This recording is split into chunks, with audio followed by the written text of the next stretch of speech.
नमस्कार, आप देख रहे हैं इंडिया वॉइस। मैं हूं आपके साथ जूही सिंह। बुलेटिन की शुरुआत करेंगे अहम जानकारी के साथ। दिल्ली से अहम जानकारी सामने आ रही है। कांग्रेस वर्किंग कमेटी की बैठक आज। कांग्रेस अध्यक्ष मल्लिकार्जुन खड़गे ने बुलाई बैठक। 2024 की रणनीति पर बैठक में की जाएगी चर्चा। 3 राज्यों में हार पर भी किया जा सकता है मंथन। इंडिया गठबंधन को लेकर भी हो सकती है चर्चा। घटक दलों के साथ मिलकर आगे बढ़ने की रणनीति पर हो सकती है चर्चा। तो 2024 की रणनीति पर जो है बैठक होनी है और इसमें मल्लिकार्जुन खड़गे ने यह बैठक बुलाई है। 3 राज्यों में हार पर भी मंथन हो सकता है। कांग्रेस वर्किंग कमेटी की बैठक है आज। और इसी खबर पर ज्यादा जानकारी के साथ अजीत हमारे साथ लाइव जुड़ गया। अजीत, कितने बजे से बैठक शुरू होनी है? देखिए, जो बताना चाहूंगा, आज जो कांग्रेस की जो बैठक है वो काफी होने जा रही है, क्योंकि अभी हाल ही में इंडिया गठबंधन गठबंधन की बैठक हुई है। तो उसके बाद जिस तरीके से चाहे वो सीट बंटवारे की बात हो या फिर तमाम जो राज्यों में जो चुनाव की हार है, चाहे वो राजस्थान है, मध्य प्रदेश है या फिर छत्तीसगढ़ है, इन तमाम मुद्दों पर आज विशेष तौर पर बैठक हुई, जिसमें कांग्रेस के जो तमाम जो नेता है वो उपस्थित होंगे, जिसका नेतृत्व खुद कांग्रेस के जो राष्ट्रीय अध्यक्ष मल्लिकार्जुन खड़गे वो करेंगे। हालांकि अभी समय निर्धारित था, अगर मैं बात करूँ तो अभी जो वास्तविक समय है वो नहीं बताया गया, लेकिन कहा जा रहा है कि लगभग 12 बजे के आसपास तक जो मीटिंग है वो शुरू हो जाएगी। जी अजित, बैठक में किन किन अहम मुद्दों पर जो है पार्टी चर्चा कर सकती है? जो जैसा कि बताया कि जो अहम मुद्दा होने वाला है वो ये है कि जो 2024 में जो लोकसभा चुनाव होने हैं उस पर किस तरह से रणनीति तैयार की जाए, क्योंकि कहीं ना कहीं इस समय जो सबसे बड़ा जो मुद्दा बना हुआ है वो इंडिया गठबंधन का मुद्दा बना हुआ है। और ऐसे में किस तरीके से सीट बंटवारा किया जाएगा और उसके बाद जो सीट बंटवारा अगर होता है तो उन चीजों पर किस तरीके से जो चुनावी लड़ाई लड़नी है, क्योंकि जिस तरीके से अगर इंडिया गठबंधन की अगर मैं बात करूँ तो जो यूपी का जो क्षेत्र आता है, यूपी का क्षेत्र काफी अहम माना जाता है। 80 लोकसभा सीट है वहां पर, लेकिन इस तरीके से पिछली बार जो कांग्रेस का जो प्रदर्शन यूपी पर देखने को मिला, तो कहीं ना कहीं कांग्रेस इन तमाम मुद्दों पर जरूर चर्चा करेगी। इसके अलावा अगर मैं बात करूँ तो जो 3 राज्यों में जो कांग्रेस की करारी हार मिली है वो भी काफी अहम होने वाला है। उस पर भी चुनावी मंथन जरूर किया जाएगा। जी, पार्टी के कौन कौन से बड़े नेता इसमें शामिल हो सकते हैं? अभी को बता ये और इस पूरे जो बैठक इसका जो नेतृत्व है खुद कांग्रेस के राष्ट्रीय अध्यक्ष मल्लिकार्जुन खड़गे करेंगे, जिसमें राहुल गांधी, सोनिया गांधी तक तमाम जो बड़े नेता हैं उनके आने की संभावना जताई जा रही है। और उसके बाद जो भी बैठक होगी उसके हिसाब से रणनीति तैयार की जाएगी। और 2024 पूरा का पूरा एक जो आज की जो बैठक है 2024 का जो पूरा का पूरा वीडियो है कहीं ना कहीं वो इस बैठक में रहेगी। जी, बहुत बहुत शुक्रिया आपका तमाम जानकारी के लिए। तो 2024 की रणनीति पर बैठक में चर्चा होनी है। कांग्रेस कमेटी की जो है बैठक होनी है, जो कि मल्लिकार्जुन खड़गे ने ये बैठक बुलाई है। और सांसद खेल महाकुंभ के शुभारंभ कार्यक्रम में बीजेपी के राष्ट्रीय अध्यक्ष जेपी नड्डा पहुंचे। इस दौरान मुख्यमंत्री योगी आदित्यनाथ और बीजेपी कार्यकर्ताओं ने उनका भव्य स्वागत किया। शहीद सत्यवान सिंह में स्टेडियम में आयोजित होने वाले सांसद खेल महाकुंभ का जेपी नड्डा ने उद्घाटन किया। बीजेपी के प्रदेश अध्यक्ष भूपेंद्र चौधरी समेत जिले के सभी विधायक और अन्य मंत्री मौजूद रहे। सीएम योगी ने कार्यक्रम को संबोधित करते हुए कहा कि मोदी जी के हाथ में जब सत्ता आई तो भारत 11 नंबर पर था, लेकिन आज भारत दुनिया की 5वीं सबसे बड़ी अर्थव्यवस्था बन गई है।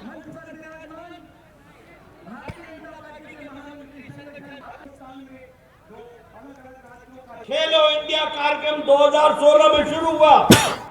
आपको जानकर खुशी होगी कि इस खेलो इंडिया के लिए 1000 करोड़ रुपए का बजट रखा गया है और 2500 खिलाड़ी खेलो इंडिया में सिलेक्ट हुए हैं और उनके लिए 820 हम लोगों ने स्पोर्ट्स सेंटर ऑपरेशनल किए हैं और उत्तर प्रदेश में भी 80 स्पोर्ट्स सेंटर ऑपरेशनल किए गए।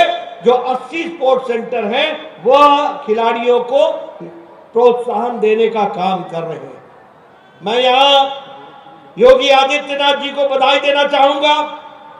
हमारे खेल मंत्री हैं बैठे हुए, मैं उनको बधाई देना चाहूंगा कि आप लोगों ने तय किया है कि हर पंचायत स्तर पर, गांव स्तर पर खेल का मैदान होगा और ओपन जिम होगा। और अब इंडिया का बच्चा नहीं जाएगा, भारत का बच्चा जाएगा। भाइयों बहनों, एक खेल कूद महाकुंभ प्रत्येक संसदीय क्षेत्र में आयोजित हो रहे हैं। अभी हम लोगों ने वाराणसी में आदरणीय प्रधानमंत्री जी अपने संसदीय क्षेत्र के दौरे पे आए थे और ऐसे ही खेलकूद महाकुंभ के आयोजन के साथ जुड़े थे। अलग अलग प्रतियोगिताएं चल रही थी और प्रत्येक प्रतियोगियों में वहां पर प्रधानमंत्री जी उनको मिले थे। यह हमारे युवाओं को अपनी ताकत को दुनिया के सामने प्रस्तुत करने और अपनी सामर्थ्य का प्रदर्शन करने का एक अवसर प्रदान करता है। और जहां इसके लिए खेलो इंडिया खेलों के माध्यम से, फिट इंडिया मूवमेंट के माध्यम से, सांसद खेलकूद प्रतियोगिता के माध्यम से प्रधानमंत्री जी ने इसे प्रोत्साहित किया है, वहीं साथ ही साथ हर एक जनपद में एक एक सेंटर खेल के लिए बनाने की कार्रवाई भी आज भारत सरकार के स्तर पर प्रारंभ हुआ है। और भाइयों बहनों, उत्तर प्रदेश देश की आबादी की सबसे बड़ा प्रदेश होने के नाते उत्तर प्रदेश कैसे इसमें पिछड़ सकता है। और शराब घोटाला मामले में पूछताछ के लिए ईडी द्वारा भेजे गए दूसरे समन पर भी मुख्यमंत्री अरविंद केजरीवाल पेश नहीं होंगे। पूर्व निर्धारित कार्यक्रम के तहत वह 10 दिनों के लिए विवेचना के लिए दिल्ली से रवाना हो गया है। दिल्ली सरकार में कथित शराब घोटाले में पूछताछ के लिए ईडी ने सोमवार को मुख्यमंत्री अरविंद केजरीवाल को दोबारा समन भेजकर 21 दिसंबर को पूछताछ के लिए बुलाया था। इससे पहले शराब घोटाले में सीबीआई अरविंद केजरीवाल से पूछताछ कर चुकी है। यह पूछताछ इसी साल अप्रैल महीने में हुई थी। इसके बाद ईडी ने पहली बार नोटिस जारी कर 2 नवंबर को पूछताछ के लिए बुलाया था।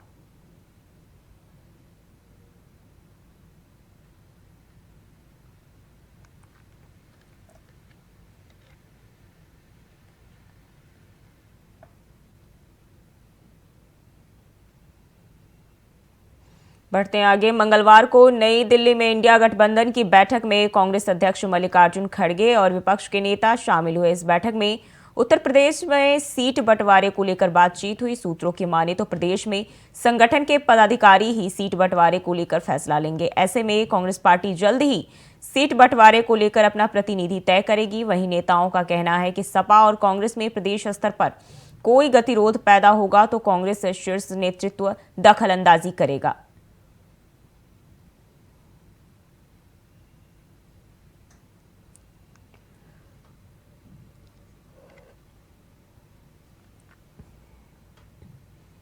वहीं उत्तर प्रदेश के मुरादाबाद जनपद के मझोला इलाके के सर्किट हाउस में निषाद पार्टी के राष्ट्रीय अध्यक्ष संजय निषाद के द्वारा कार्यकर्ताओं के साथ बैठक की गई। बता दें कि 2024 लोकसभा चुनाव को लेकर इस दौरान चर्चा हुई, जिसमें संजय निषाद का कहना था कि इस समय वह मुरादाबाद में पहुंचकर अपने कार्यकर्ताओं के बीच जा रहे हैं और सरकार के द्वारा चलाई जा रही जन कल्याणकारी योजनाओं की जानकारी दे रहे हैं।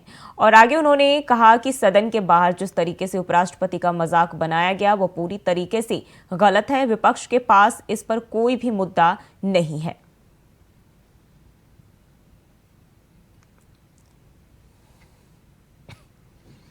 आने वाले लोकसभा चुनाव से पहले पीएम मोदी की लोकसभा प्लानिंग ने यूपी समेत कई सांसदों की नींद उड़ा दी है, क्योंकि जिस तरह से चुनावों से पहले पीएम मोदी देश की जनता से सरकार के कामकाज का फीडबैक मांग रहे हैं और क्षेत्रीय नेता के बारे में राय भी, ऐसे में कई सांसदों की टिकट पर संकट के बादल मंडरा रहे हैं। तो ऐसे में पीएम के इस नए प्रयोग से अब केवल संगठन के दिग्गज ही नहीं बल्कि नमो ऐप तय करेगा प्रत्याशी के नाम। तो देखना ये होगा कि नित नए प्रयोग के किए जाने वाले पीएम मोदी का ये प्रयोग लोकसभा चुनाव में क्या ट्विस्ट लाता है। ये रिपोर्ट देखिए। यूपी सांसदों की बड़ी दिल की धड़कन, कई सांसदों के लिए बड़ी टेंशन। नमो ऐप तय करेगा सांसदों का टिकट। हर कार्यकर्ता बताएगा अपने मन का नेता। सियासत में नए नए प्रयोग के लिए जाने जाने वाले देश के प्रधानमंत्री नरेंद्र मोदी के एक नए प्रयोग ने एक बार फिर से कई सांसदों की रातों की नींद उड़ा दी है और दिन का चैन छीन लिया है। खास तौर पर यूपी के भीतर सांसदों में बेचैनी बढ़ गई है। वजह है नमो ऐप से फीडबैक। जी, अगले लोकसभा चुनाव में अब कुछ ही महीने का वक्त बचा है। उससे पहले प्रधानमंत्री नरेंद्र मोदी ने नमो ऐप पर जन मन सर्वे का आगाज कर दिया है। इस ऐप के जरिए प्रधानमंत्री ने लोगों से अपने सांसदों के कामकाज के बारे में फीडबैक भी मांगा है और उनसे क्षेत्र के लोकप्रिय लोकल लीडर्स के बारे में भी जानकारी देने की अपील की गई है। यानी ऐप के जरिए सांसदों का report card. Bharatiya Janata party ने नरेंद्र मोदी जी के नाम से एक नमो ऐप लॉन्च की है। ये ऐप नरेंद्र मोदी जी के नाम से लॉन्च करने के पीछे भारतीय जनता पार्टी का बहुत बड़ा उद्देश्य है। इस ऐप के माध्यम से तमाम लोकसभा सीटों के ऊपर या विधानसभाओं भी हों, अभी 2024 चुनाव नज़दीक है तो लोकसभा के ऊपर ही ज़्यादा ध्यान केंद्रित किया जा रहा है। सभी 542 लोकसभा सीटों का डाटा इस ऐप के माध्यम से इकट्ठा किया जाएगा। ये सराहनीय कदम होगा। आज सन 2024 में जब विश्व के सभी विकसित देश टेक्नोलॉजी के ऊपर निर्भर हैं, तो ऐसे समय पर इस ऐप का आना स्वागत योग्य है। इस ऐप के माध्यम से तमाम लोकसभा सीटों के ऊपर निर्णय लेने में भारतीय जनता पार्टी को आसानी होगी। मतलब प्रधानमंत्री नरेंद्र मोदी की इस पहल को 2024 लोकसभा चुनाव से पहले बीजेपी सांसदों के कामकाज की समीक्षा के रूप में भी देखा जा रहा है और राजनीतिक पंडित पीएम मोदी के द्वारा नमो ऐप पर लोगों से लोकप्रिय स्थानीय नेताओं के बारे में जानकारी मांगे जाने की पहल को 2024 के लिए जिताऊ प्रत्याशी की खोज के रूप में भी देख रहे हैं।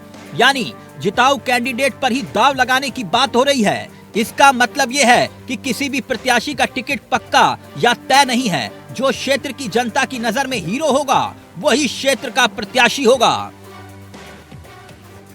आपको बता दें कि प्रधानमंत्री मोदी ने नमो ऐप के जरिए अपनी योजनाओं से लेकर अपने कार्यक्रमों तक के बारे में जनता से सुझाव मांगे हैं। भाजपा और नरेंद्र मोदी नमो ऐप के द्वारा अगर अपने प्रत्याशियों की टिकट काटते हैं तो वो अपने सांसदों का जो निकम्मापन, जो उनके व्यवहार, जो समाज के प्रति, देश के प्रति रहा, उसके कारण काटा जाना है। नमो ऐप का एक बहाना है जिसके तहत नमो ऐप का नाम लेकर सांसदों का टिकट काटा जाना, टेक्नोलॉजी का सहारा लेना भाजपा की एक चालाकी है। और भाजपा का शीर्ष नेतृत्व धीरे से भाजपा की अपने अंदरूनी कलह को और अपने प्रतिद्वंदियों को साफ करने का तरीका है। वैसे तो पीएम मोदी ने सोशल मीडिया पर पोस्ट किया और जनमन सर्वे के बारे में जानकारी दी। उन्होंने लिखा, भारत की विकासात्मक यात्रा पर आपकी कोई राय है? कौन सी योजनाएं और परियोजनाएं आपको सबसे अधिक उत्साहित करती हैं? अपने स्थानीय सांसद के बारे में कोई फीडबैक देना चाहते हैं? आपके क्षेत्र में लोकप्रिय नेता कौन है? इस बारे में कोई सुझाव है? तो फिर नमो ऐप पर जन मन सर्वे बिल्कुल आपके लिए है। इसमें हिस्सा लीजिए। ऐसे में कयास लगाए जा रहे हैं कि जो सांसद अपनी टिकट को पक्का मानकर चल रहे थे और क्षेत्र की जनता से दूरी बनाए हुए थे, उनके टिकट पर गाज गिरनी तय है, क्योंकि इस नमो ऐप के जरिए पीएमओ खुद इसकी मॉनिटरिंग करेगा। यानी पीएम मोदी के मोबाइल में होगा हर सांसद का report card. Bureau report, India voice, Lucknow. Jharkhand विधानसभा सत्र के चौथे दिन भी सदन में हंगामा जारी रहा। साथ ही बीजेपी के 3 विधायकों के निलंबन पर विधायक मेन गेट पर सुबह से धरना दे रहे और निलंबन बहाली की मांग कर रहे। ऐसे में दिल्ली से लेकर झारखंड तक निलंबन पर छिड़े संग्राम के बीच सवाल ये है कि क्या विपक्ष के सदस्यों का निलंबन सरकार की रणनीति का हिस्सा है, जिसके जरिए जनप्रतिनिधियों की आवाज को रोकने का काम किया जा रहा है? ये रिपोर्ट देखिए।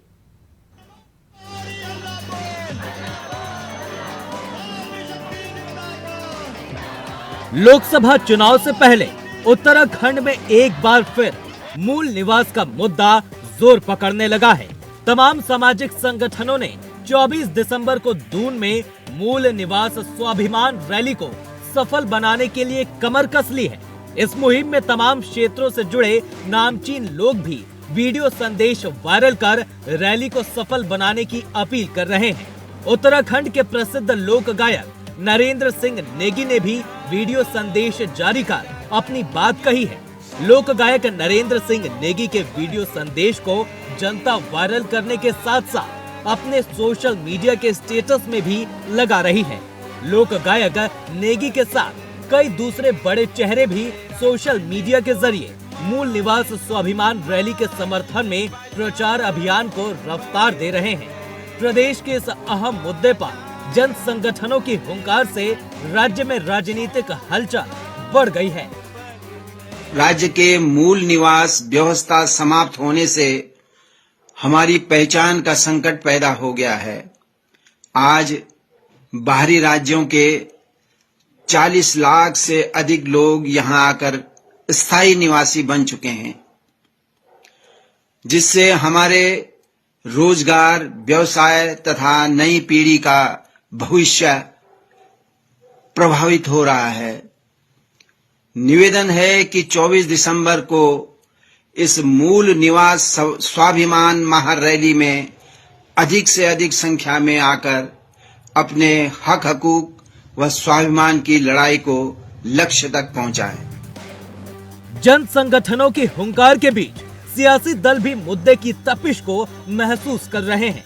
ऐसे में पूर्व कैबिनेट मंत्री और कांग्रेस के दिग्गज नेता हरक सिंह रावत भी सामने आए, ये कहते हुए कि उनकी सरकार में भू कानून और मूल निवास को लेकर जो बिल पेश हुआ था वो मजबूत बिल था। अगर वो बिल लागू होता तो आज राज्य में इस तरह की मांग न उठती। तो वहीं बीजेपी दावा कर रही है कि वो इस मूल निवास और भू कानून को लेकर बेहद गंभीर है। तो जो आज भू कानून को की मांग हो रही है या एक अच्छे भू कानून की जरूरत महसूस हो रही है, वो शायद नहीं होती। लेकिन ये दुर्भाग्य है कि जिससे उत्तराखंड की तरक्की होनी है, जिससे उत्तराखंड के खेत और खलिहानों में बगीचे लगनी है, अच्छी सब्जियां होनी है, हरियाली आनी है, उत्तराखंड संपन्न होना है, वो काम हम सबसे बाद में कर रहे हैं और अब तक नहीं कर रहे। भू कानून को लेकर के और तमाम चीज़ों को लेकर के सरकार ने कमेटी गठित की थी और कमेटी ने अपनी जो जितनी भी उनकी चीज़ें निकल के आई हैं वो सब सरकार के समक्ष रखी। सरकार उसमें परीक्षण कर रही है। इसमें मुख्यमंत्री जी भी बता चुके हैं और मुख्यमंत्री जी ने साफ कहा है कि उत्तराखंड की जनता की भलाई के लिए, उत्तराखंड की जनता के भविष्य के लिए, उत्तराखंड के युवाओं के भविष्य के लिए जो बेहतर निर्णय होगा हम लेंगे। और हमारी सरकार जब भी उत्तराखंड की बेहतरी के लिए कोई निर्णय तो उसे उत्तराखंड राज्य में राज्य स्थापना के बाद से ही हिमाचल की तर्ज पर सशक्त भू कानून लागू करने की मांग उठने लगी थी, मगर 23 साल गुजरने के बावजूद भी आज तक भू कानून को लेकर राज्य सरकारों की गंभीरता सिर्फ बयानों में झलकती नजर आ रही है, धरातल पर नहीं। यही वजह है कि आज उत्तराखंड कंक्रीट के जंगलों में तब्दील हो चुका है। ऐसे में सवाल ये कि क्या धामी सरकार कोई बड़ा फैसला लेगी या फिर ये मांग सिर्फ मांग बनकर ही रह जाएगी। Bureau report, India voice. और लोकसभा चुनाव से पहले उत्तराखंड में एक बार फिर मूल निवास का मुद्दा जोर पकड़ने लगा है। विभिन्न सामाजिक संगठनों ने 24 दिसंबर को दून में आहूत मूल निवास स्वाभिमान रैली को सफल बनाने के लिए कमर कस ली है। इस मुहिम में विभिन्न क्षेत्रों से जुड़े नामचीन लोग भी वीडियो संदेश वायरल कर रैली को सफल बनाने की अपील करते दिख रहे हैं। ये रिपोर्ट देखिए। कांग्रेस का हमेशा एक ही रहा है कि पैसा आना चाहिए, वो चाहे किसी भी तरीके से आए, और कोई किल्लत नहीं है। सब नेताओं ने अपने अपने जेब भर लिए हैं और पार्टी को खाली कर दिया है। तो बृजमोहन अग्रवाल के बयान के बाद कांग्रेस नाराज है, क्योंकि बीजेपी दिग्गज को लगता है कि देश के नाम पर पार्टी के लिए चंदा इकट्ठा करने के इस अभियान को तिलक स्वराज फंड से जोड़कर कांग्रेस ने अपनी घिनौनी राजनीतिक मानसिकता का परिचय दिया है।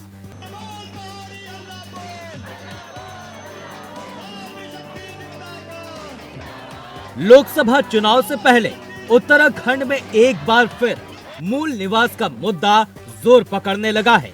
तमाम सामाजिक संगठनों ने 24 दिसंबर को दून में मूल निवास स्वाभिमान रैली को सफल बनाने के लिए कमर कस ली है।